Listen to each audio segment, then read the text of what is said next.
মৌসুমের রেকর্ড বৃষ্টির পানিতে ভাসছে ফেনী শহর। প্রধান সড়কে এই কোমর পানি, কোথাও কোথাও পানি ঢুকেছে বাসাবাড়িতে। চরম ভোগান্তিতে বাসিন্দারা। টানা বৃষ্টিতে নোয়াখালী ও পটুয়াখালী শহরের বিভিন্ন এলাকাতেও দেখা দিয়েছে জলাবদ্ধতা। আবহাওয়া অধিদপ্তর বলছে, মৌসুমী বায়ু সক্রিয় থাকায় দেশের বিভিন্ন অঞ্চলে বৃষ্টি হচ্ছে, যা অব্যাহত থাকতে পারে আগামী 5 দিন। প্রাণ সসের মাখামাখি টেস্ট নুডলসকে করে তোলে আরো ইয়ামি, আরো জোস। প্রাণ সসের চলতি বর্ষা মৌসুমের সর্বোচ্চ বৃষ্টিপাত, আর তাতেই যেন পুরো ফেনী শহরই ডুবেছে পানিতে। টানা বৃষ্টিতে কোমর পানিতে তলিয়ে যায় শহরের প্রধান সড়ক, ব্যাহত হয় যান চলাচল। ভোগান্তিতে পড়েন স্কুল কলেজের শিক্ষার্থী সহ শ্রমজীবী মানুষ।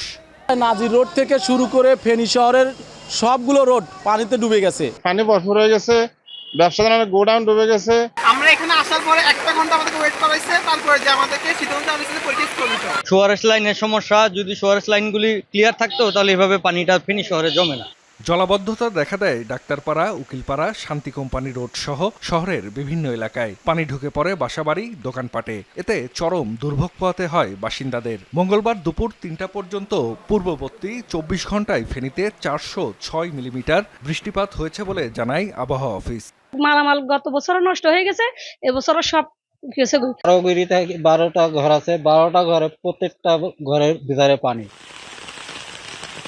পাশের জেলা নোয়াখালী শহরের বিভিন্ন এলাকাতেও দেখা দেয় জলাবদ্ধতা। বৃষ্টির পানিতে তলিয়ে যায় অলিগলি। ভোগান্তির জন্য পানি নিষ্কাশনের নালা ও খাল ভরাট হয়ে যাওয়াকে দায়ী করছেন স্থানীয়রা।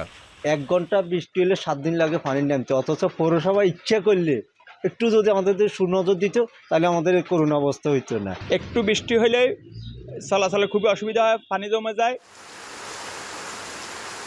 পটুয়াখালীতেও মৌসুমের সর্বোচ্চ বৃষ্টি হয়েছে। সোমবার দুপুর 3টা থেকে মঙ্গলবার দুপুর 3টা পর্যন্ত 241 মিলিমিটার বৃষ্টিপাত রেকর্ড করা হয়। টানা বৃষ্টিতে শহরের বিভিন্ন এলাকায় দেখা দেয় জলাবদ্ধতা। ভোগান্তিতে পড়েন বাসিন্দারা। ড্রেন হয়েছে ঠিকই, কিন্তু ড্রেন এখন পর্যন্ত মনে হয় মুখ বন্ধ। যেহেতু এই এরিয়াটা ব্যবসা বাণিজ্যের এরিয়া, সেখানে ব্যবসায়ীরা খুবই ভুক্তভোগী হয়। আবহাওয়া অধিদপ্তর জানিয়েছে, মৌসুমী বায়ু সক্রিয় থাকায় ঢাকা সহ দেশের বিভিন্ন অঞ্চলে বৃষ্টি হচ্ছে। আগামী 5 দিন বৃষ্টিপাত অব্যাহত থাকবে বলেও পূর্বাভাস দেওয়া হয়েছে। আগামী 5 দিন হালকা থেকে মাঝারি ধরনের বৃষ্টি হবে, সেই সাথে কোথাও কোথাও ভারী বর্ষণও হতে পারে।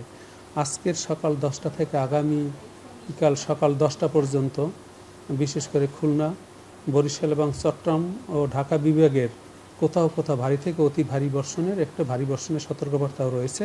বৈরী আবহাওয়ার কারণে সকল সমুদ্র বন্দরগুলোকে 3 নম্বর স্থানীয় সতর্কতা সংকেত দেখিয়ে যেতে বলা হয়েছে। জাহিদ হাসান, যমুনা নিউজ।